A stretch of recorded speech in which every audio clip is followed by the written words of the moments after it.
Please welcome Grant McNeill.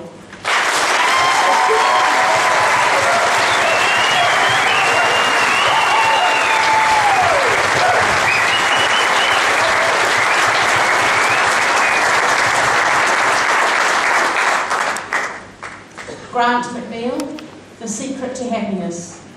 The Secret to Happiness, Grant McNeill.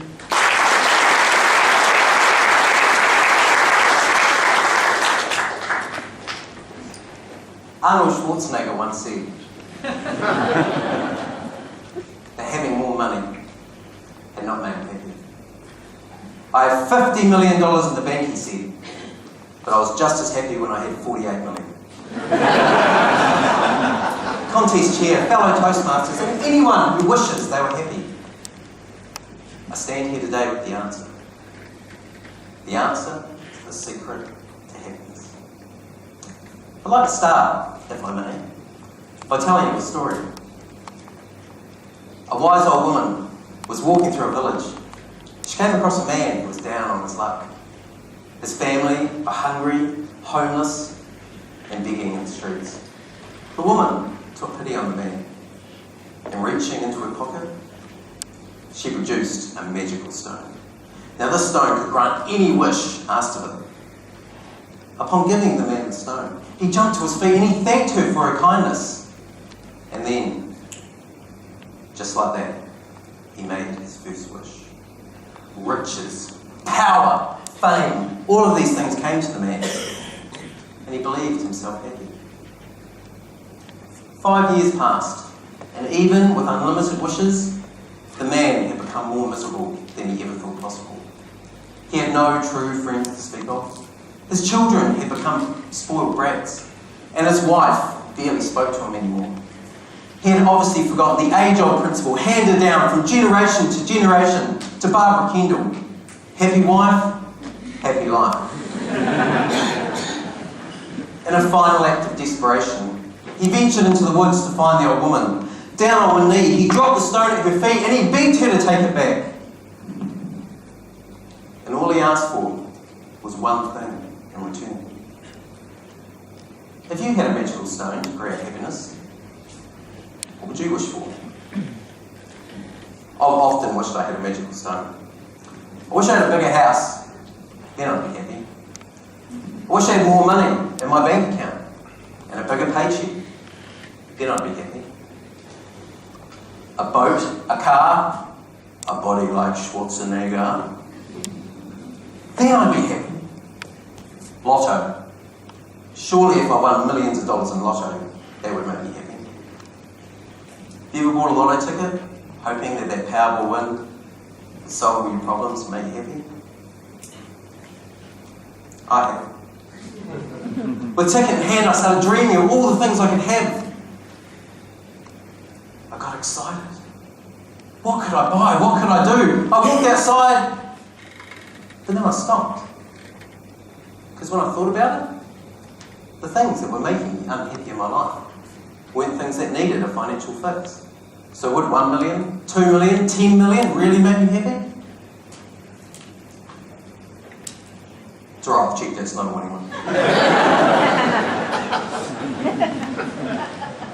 So what would make me happy? What makes you happy?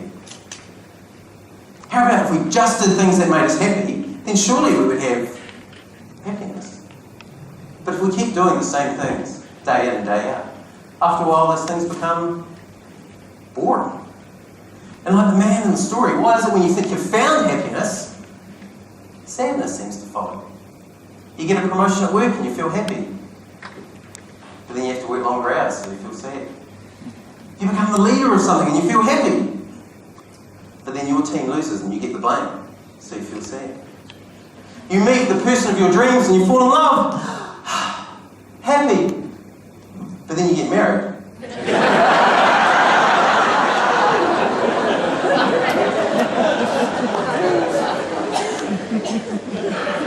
One day I was feeling particularly sad and lost, and a friend suggested I join this cult in club. A public speaking club. I decided to join, and pretty soon, I was doing my icebreaker speech. Wow, what a feeling of happiness. happiness I had after I completed it. I felt like Superman.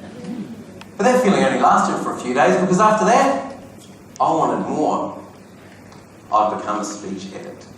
Damn those public speaking drug dealers. They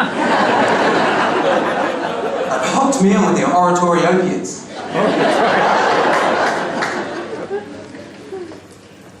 One year ago, my club asked me to take on a leadership role. Mentoring. Angela was a new member, and I was her mentor. And she was about to do her icebreaker speech. I can still remember how nervous Angela was before her speech. She was literally having a panic attack over in the corner of the room.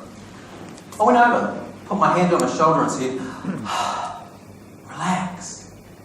No one ever died from public speaking. And you know what? She started smiling. Then Angela nailed her icebreaker. And I felt happy. And then the penny dropped. It wasn't doing more speeches in Toastmasters that I was going to get the most enjoyment out of. It was helping other people like Angela on their journey. And at that moment, I realised that happiness isn't about seeking your own happiness. Happiness lies in the pursuit of the happiness of others. If you can just forget about all of those things that you think will make you happy and concentrate on making other people feel happy, then I assure you, no, I guarantee you that your own happiness levels will increase. Because when you make someone happy, they in turn want to make someone else feel happy. And pretty soon, you're surrounded by happy people. And when you're surrounded by happy people, you can't help but feel happy yourself. Happiness becomes infectious. The man ventured into the woods to find the old woman. Down on one knee, he picked up the stone and he begged her to take it back. And all he asked for was one thing in return: the ability to give to others selflessly, as she had once given to him. That was the stone that he wanted. One more powerful than riches, power, or fame. You all have a stone to give. Every time you smile at someone, you give that person a stone. Every time you tell someone you love them, a stone. Every time you shake someone's hand and say, "See, told you you wouldn't die," you give that person a stone. And I promise you, what you give out, you'll get back tenfold in return. What is the secret to happiness? You are the secret to happiness. Now go make your mother happy.